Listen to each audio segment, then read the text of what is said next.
let's talk about the situation in the north when it comes to education and, of course, the Almajiris. As only just earlier this week, there was a very interesting package here on News Central, which I'd like us to play before we introduce our guest. Well, one of our News Central correspondents in the north, Umaru Kirawa. But first, that package.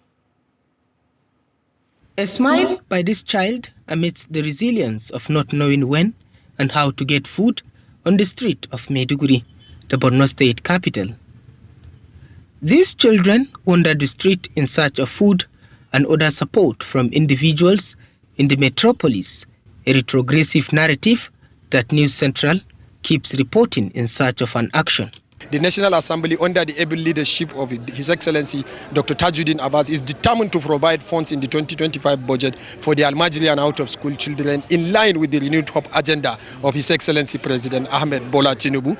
If we get the out-of-school children back on board, definitely the crisis, the chaotic issues, they are the potential scouters by the bandit insurgency Boko Haram. An ideal mind is a devil's workshop.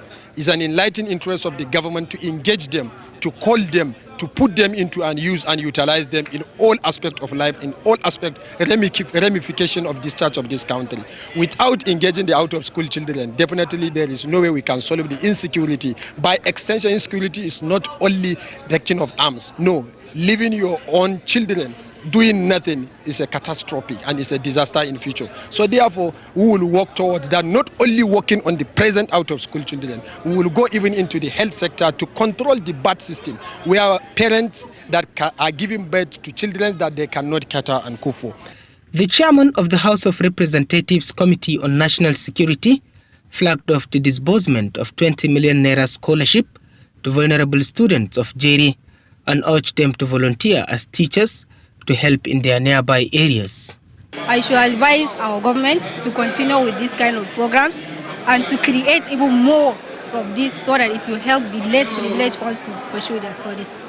And again, also those that are affected by the insurgencies, they should not be feel ashamed or they should not be feel less privileged to continue, or even poverty or something to prevent them from studying or from furthering their educations. He needs to help us, we the youths that we are in school, so that we can be able to have an access to the school and we can be able to afford some materials and then further our education in the future.